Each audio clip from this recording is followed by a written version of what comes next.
Good morning to all my friends and family, and welcome to this episode of Jim's 5am Club.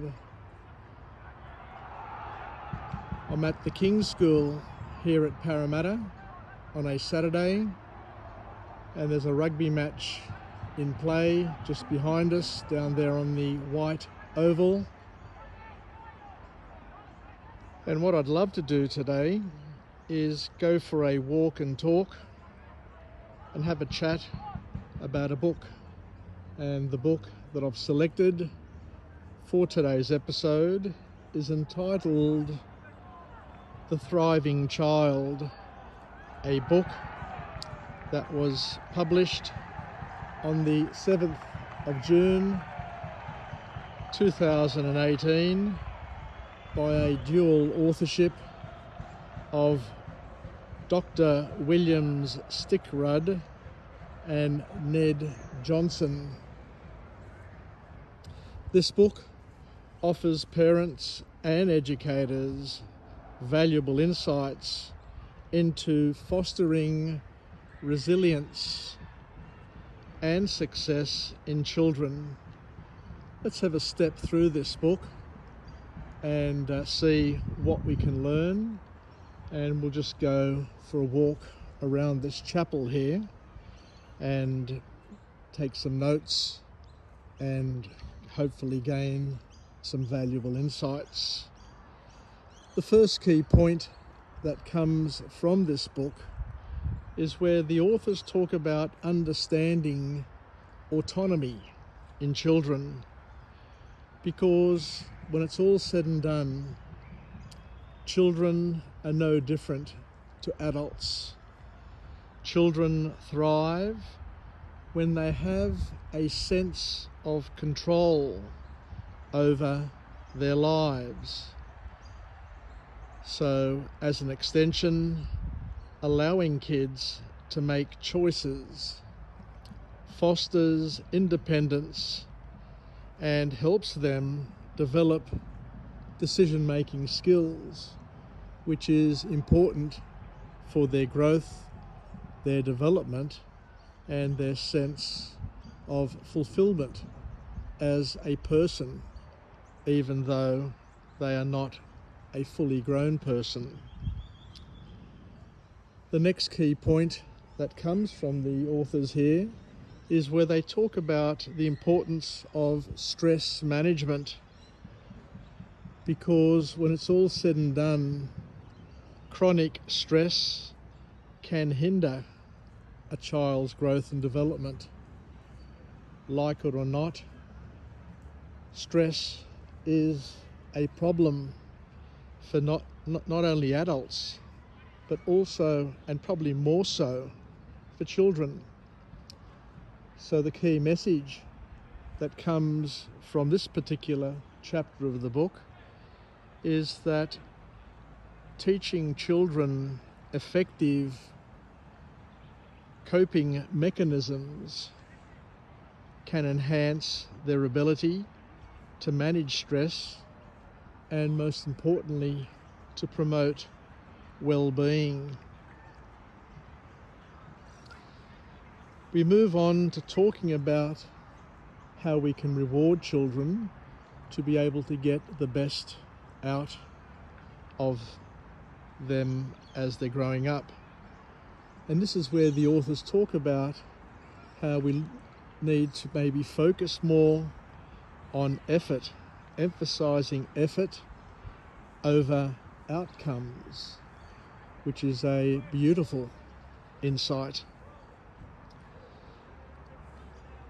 The call to action from the authors is to encourage children to value effort and persistence, which can help lead to a thing called a growth mindset.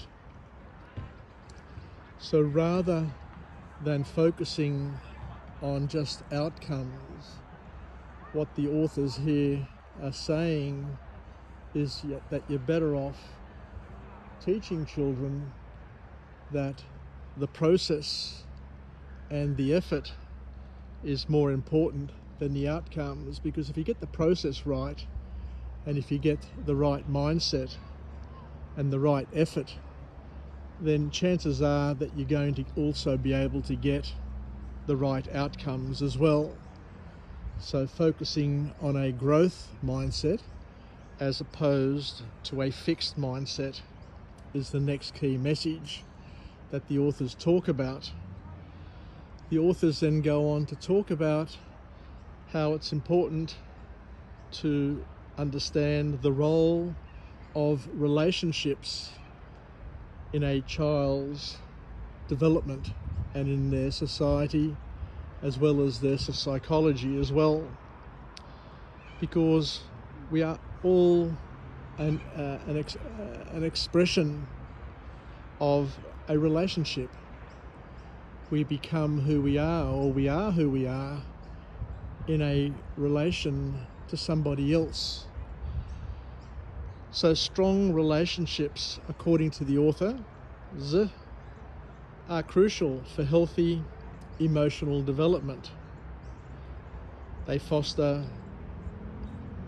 important structural and cognitive growth opportunities for children.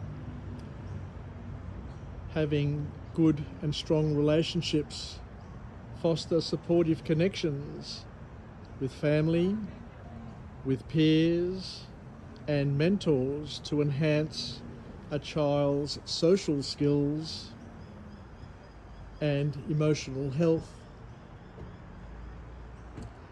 Another message that comes from the author here is that you've also got to balance freedom and responsibility.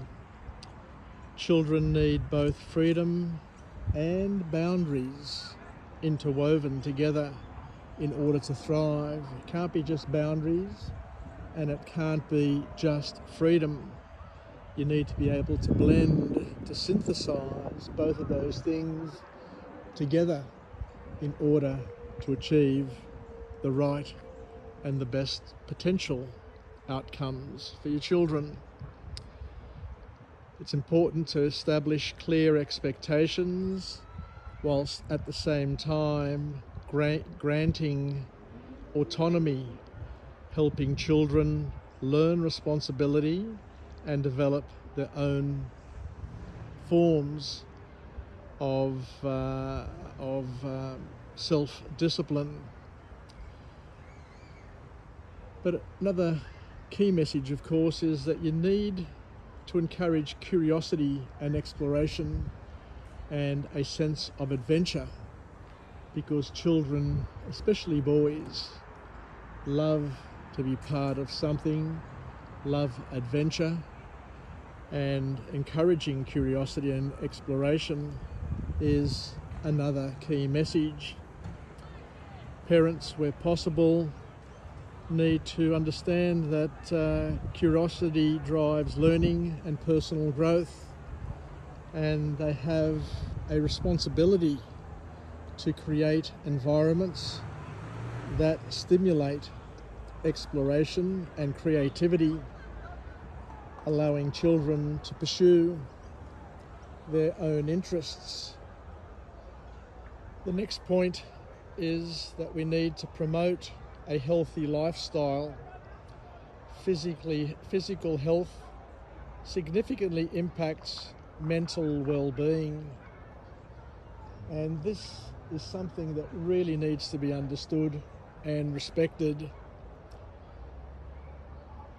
We need, as parents, to encourage regular physical activity for children, a physical activity that needs to be continued throughout a person's life.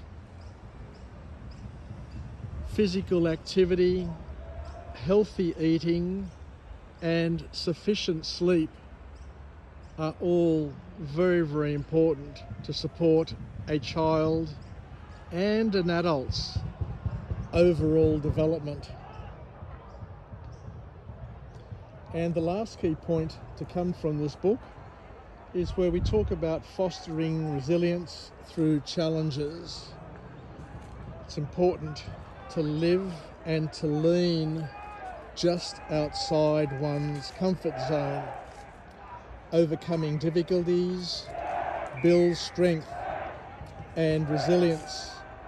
So allowing children to face challenges and learn from failures, equipping them with the tools to navigate future obstacles is really, really important. So in conclusion, these insights collectively emphasize the importance of nurturing a child's independence while providing support and guidance, ultimately helping them thrive in an ever increasing and complex world.